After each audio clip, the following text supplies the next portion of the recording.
Bonjour à tous et à toutes, donc aujourd'hui on se retrouve pour une nouvelle vidéo et encore une fois cette année je vais vous parler du dernier tome d'une série. Enfin je termine encore une série après Vampiria, après Inheritance Games. Je viens vous parler du tome 4 d'Hadès et Perséphone, donc là A Touch of Chaos de Scarlett Sinclair, pardon. Il était chez Hugo Roman dans la collection New Romance.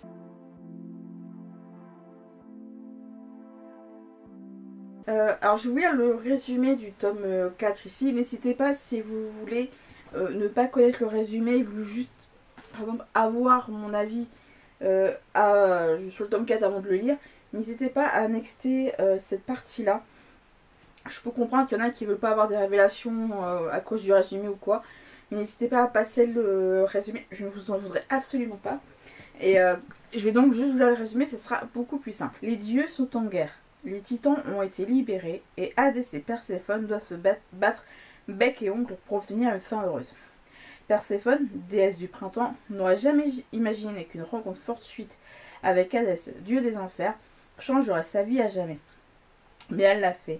Désormais mêlés à un combat pour l'humanité et à des batailles entre les dieux, Perséphone et Hadès sont entrés dans un monde qu'ils ne pensaient pas voir un jour. Pour mettre fin au chaos, Perséphone doit puiser dans ses ténèbres et accepter ce qu'elle est devenue, déesse, épouse, reine des enfers. Autrefois, Perséphone négociait pour sauver ceux qu'elle aime. Aujourd'hui, elle partira en guerre pour eux.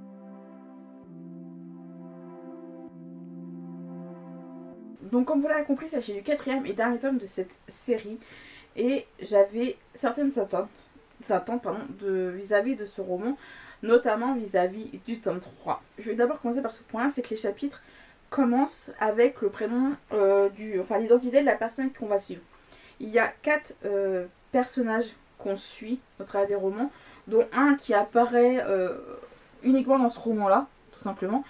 Mais il faut savoir que la majorité des personnages la majorité du temps c'est Perséphone qu'on suit, comme c'était le cas pour les 3 tomes précédents. Et ce que j'ai bien aimé également par rapport à ça, c'est la mort de l'antagoniste.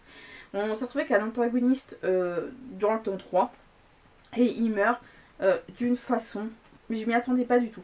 Et là, vu qu'on a le point, alors je dirais pas qui a réussi à l'abattre, voilà tout simplement, si c'est un gars ou une fille, enfin un homme ou une femme, du déesse ou dieu, je vous le dirai pas. Parce que j'ai envie de vous laisser la surprise.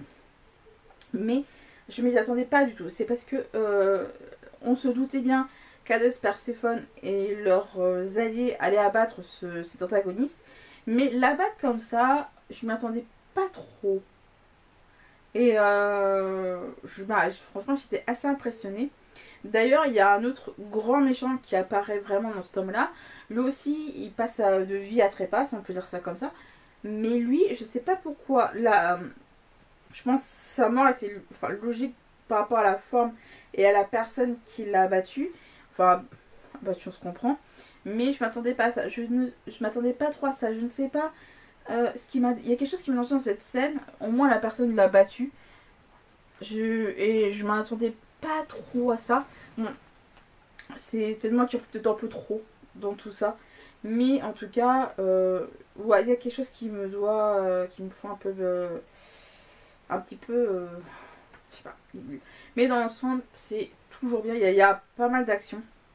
Alors par rapport au tome 3, il y avait 2 trucs que j'avais. Alors par rapport au tome 1 et au tome 2 qui sont assez pisse, si je peux me permettre, par rapport au tome 1 ou 2 qui sont un peu détentes, où c'est vraiment les débuts de la relation entre Hadès et Perséphone. Il y avait 2 trucs qui m'avaient déçu dans le tome 3 que je vous en avais parlé. Le fait qu'il n'y ait pas beaucoup d'action. Alors, il y en avait un peu de l'action dans le tome 1 et le tome 2, mais c'était quand même assez pisse par rapport au tome 3 et au tome 4. Faut le savoir, la chose, c'est qu'on passe vraiment d'un extrême à l'autre. Mais par rapport au tome 3, parce que lui, je lui avais reproché 2 trucs au tome 3. Ce qui n'était pas le cas du tome 1 et du tome 2, parce que c'était bien équilibré par rapport à ça. Donc, ça a été l'équilibre entre scènes moins de 18, interdit moins de 18 et les scènes d'action entre guillemets. C'est-à-dire que le tome 3, limite si j'avais voulu lire un roman X, je le formule comme ça, je suis désolée, j'aurais clairement pas pris cette saga, surtout quand on va y résumer. C'est ce que je vous avais dit lors du tome 3. que je me plaignais qu'il y avait beaucoup de scènes de moins de 18, limite c'était que ça, et quasiment pas de scène entre les deux où il se passait des choses. À part pour les 100 dernières pages. Là, pour le coup, ça s'est pas mal rééquilibré. Alors, il y a vraiment des scènes d'action qui sont très prenantes dans le sens où là, l'antagoniste, il faut l'arrêter et vraiment, il y a de la tension, hein, pas mal dans le roman. Et les scènes moins de 18, il y en a, mais elles permettent vraiment de souffler un petit peu entre deux grosses scènes. Là, pour le coup, le fait que ces scènes-là, ces scènes moins de 18, permet, comment dire, ces scènes interdites ou moins de 18 permettent une utilité, si je peux me permettre, qui est de faire redescendre la tension et que les personnages ont besoin, on va dire, de souffler, de penser à autre chose. Là, je suis d'accord, mais le fait que ce soit que ça tout le temps, j'en ai un peu marre. Ça m'a un peu saoulé pour le tome 3. Là, pour le tome 4, c'était très bien jaugé. Vraiment, Scarlet Sinclair a bien su amener son dernier tome. Alors, justement, en parlant de ces scènes un peu moins 18, il y a 2 points. Non, elles sont toujours bien écrites. Ça, je suis pas le en vouloir, mais c'est 2 scènes. Il y a une scène en particulier qui, moi, m'a marqué. Ça, je viens après. Il y a ces scènes-là où c'est des scènes, on va dire, un peu moins de 18. Surtout vis-à-vis de l'antagoniste qui utilise ses actes pour asseoir une forme de domination, notamment sur des femmes. Et moi, c'est des scènes qui m'ont écœuré. Genre, il utilise les femmes pour évacuer une sorte de frustration ou que sais-je. J'aime pas ce genre de comportement venant des hommes et je pense que beaucoup vont être assez d'accord. Il y a une scène qui, moi, m'a marqué par rapport à ces scènes un peu olé olé. C'est une scène qui commence par un V. Voilà, je vais pas dire le mot en entier. Voilà, une scène de V-I-O-L, démerdez-vous. Je pense qu'on a tous compris de quoi on parle. Mais en fait, la scène, on voit pas jusqu'au bout en elle-même. C'est-à-dire qu'on comprend. La scène se termine par sorte qu'on comprend que le gars va abuser de la meuf, tout simplement. Mais c'est le lieu qui, moi, m'a posé problème. Dans le sens où ça se fait dans une chambre, je suis d'accord, mais je vais pas vous le dire parce que. Mais moi, la scène, elle me trouble encore parce que je me dis comment le gars il prend son pied par rapport à ça. Dans le sens où dans la chambre en question, il y a un truc qui est présent dans la chambre. La meuf, elle voit ça. Alors, déjà, elle se retrouve dans un état lamentable. Et en plus de ça, le gars l'agresse. Donc, j'ai envie de vous dire, par rapport à cette scène-là, certains, ça ne va rien leur faire. J'entends. Vous savez, certains, ça va rien leur faire. Moi, ça m'a mis en mode. Le gars, c'est un connard. Enfin, moi, ça m'a révolté. Dans le mode, le gars, c'est un connard. Et la scène, en gros, je me mets peu à la place de la meuf en mode, comment moi j'aurais réagi s'il y avait ça. Tout simplement. Ça a été. Dur à dire. Et Kat et Hermès sont présents depuis le premier tome. Ils sont présents depuis le premier tome, ces deux-là. Mais ils se sont lâchés. Hermès. Et déjà que il était certes sans filtre par moment dans les 3 premiers tomes, mais là, il s'est lâché. Le mec, il a 0 filtre. Il essaye un peu de se. J'ai pas de se justifier. De dire, oui, mais non, mais. Comment t'expliquer. Voilà, mais il devient sans filtre au point où ces scènes-là deviennent totalement lunaires, surtout dans l'environnement ambiant dans lequel on est. Tout simplement. Et là, ça m'a vraiment en mode mais. Et voilà. Mais Ekat, de son côté, j'ai adoré le fait qu'on découvre pleinement sa vraie puissance.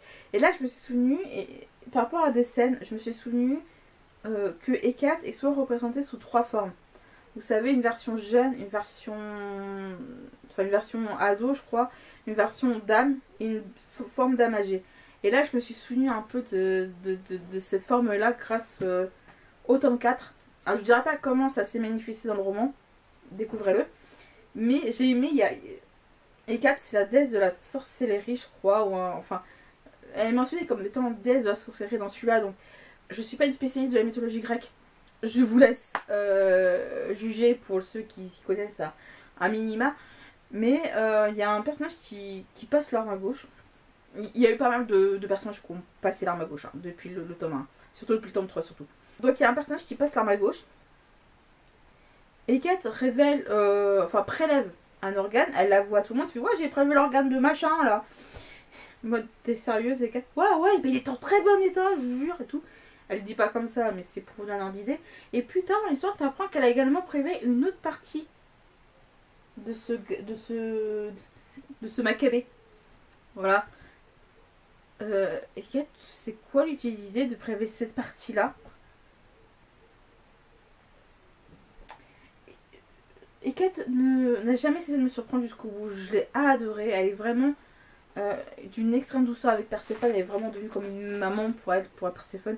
Mais Eket, tu lui montreras son chemin. Prends déjà ton cou et casse-toi. Tout simplement. Hadès et Perséphone. Parce que je pense que c'est vraiment le titre même de la saga. Faut que j'en place un petit mot.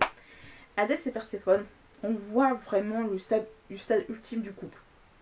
Au début, les deux, c'est je t'aime moi non plus. Ils se retrouvaient au fur et à mesure à devenir un couple qui ne se parle pas, voire très peu, qui ne se disent pas les choses. Dans le tome 3, c'est vas-y, je te prends. Enfin bref, ils ont passé tout le tome 3 limite à ça. Et je te prends par-ci, par-là, machin truc muche.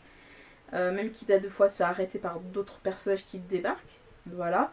Mais là, ils ont vraiment devenu un couple qui se fait confiance et qui se soutient. Perséphone a vu aider Hadès. Hadès s'arc leur freine en mode t'inquiète pas, je gère, je sais que tu m'aides, mais je gère. Mais ils se font confiance. Ils savent ce que l'autre vaut, et surtout ce que l'autre est devenu. Là, on voit qu'ils sont mariés et tout. Et là, vraiment, je pense que c'est le bon point pour Hadès et Perséphone, c'est que vraiment, durant toute la quadrilogie, on voit l'évolution d'un couple réel, d'un couple de tout ce qu'il y a de plus normal. Et ça a été un vrai bon point. Ce dernier tome révèle vraiment tout ce que la mythologie grecque peut révéler. C'est-à-dire que vraiment, par moments, j'ai eu tendance à oublier que c'était une réécriture du mythe d'Hadès et Perséphone en mode 21e siècle, parce que c'est vraiment vu pour certains éléments, je pense notamment aux tenues, quand on a vraiment l'impression de retourner à l'époque de la mythologie grecque, vraiment les habits, les tenues, les armures, etc. On a vraiment l'impression qu'on n'est plus au 21e siècle, mais vraiment plus dans l'Antiquité, dans la Grèce antique et tout. Ça a été vraiment un vrai point. Ce tome, en effet, révèle tout ce que la mythologie grecque a pu nous offrir jusqu'à maintenant. Ça, c'était super chouette. Faut savoir qu'Hadès et Perséphone, c'est une série que j'ai adorée. Mais que, en effet, je le redis, c'est pas une saga que je mettrais dans les mains des plus jeunes. Certainement pas. Surtout avec les scènes, comme je vous dis, certes, il y a eu l'effet des scènes smut, mais il y a des. Donc, à moins de 18. Mais il y a eu des scènes aussi où, par rapport à l'intensité, je vous parle de la scène de Vioel, que oui, par rapport à ça comme ça, je ne vois pas les mettre dans les mains de plus jeunes. Certes, vous allez me dire, mais il y a des ados de 15-16 ans, ils parlent beaucoup de ces choses-là avec leurs parents, il n'y a pas de problème. C'est une chose, mais quand vous avez les opposés, hein, certains pour qui la parole est libre dans les familles vis-à-vis de ça, vous avez certains, c'est pas le cas. C'est un truc où tu te dis, quand t'as pas été éduqué à ça, ou t'as pas la parole vis-à-vis de ça, moi, ce que je veux pas, c'est des enfants qui s'éduquent à ça par le biais des livres. Normal que les parents ils éduquent leurs enfants vis-à-vis de ça, mais faut qu'il y ait des barrières qui tombent. Hein. Dans ce cas, ça c'est clair. Mais ça, c'est un débat qu'on pourrait vivre pendant longtemps et c'est pas le but de la vidéo. Mais en tout cas, là j'ai vu donc la série, je me suis permise d'occasion. Je l'ai trouvé en occasion, je sais que les autres étaient en occasion aussi, mais je vais d'abord lire le tome 1 avant de lui dire je vais lire les tomes suivants. J'ai pris Hadès, la saga, donc le premier tome, Game of Fate, donc de ça, Scarlett Sinclair, toujours chez Hugo Roman. Là, autant c'est de la new romance, là c'est de la romantaisie. Donc je sais pas c'est quoi la différence, mais en tout cas, je sais que là ça va être une trilogie parce que, vu dans le tome 4, on a déjà le point de vue d'Hadès par moment. Là, vu que c'est que le point de vue d'Hadès, on va avoir que pour les 3 tomes. Donc là, on est avec le premier tome qui est. J'ai oublié le titre. Mais en tout cas, vous aurez, je pense, pu le lire courant fin novembre, début novembre, avec Halloween et la fête de la Toussaint, donc je me suis fait des morts. Donc je pense que ça peut être en lien par rapport à ce jeu des enfers. Mais j'ai acheté le premier tome, je pense que j'ai avec cette couverture-là que j'aime beaucoup, je trouve vraiment sympa. Mais en tout cas, on verra bien. Certes, c'est avec le point de vue d'Hadès, dire oui, mais t'as avec le point de vue d'Hadès. Là aussi, il y a des scènes de smut, ce que vous voulez. Moi, j'ai envie de dire qu'il n'entend rien à rien et j'ai pas envie de le dire, je suis un gros pion. Voilà, quand on adore une série, on prend les dérives qui vont avec, tout simplement.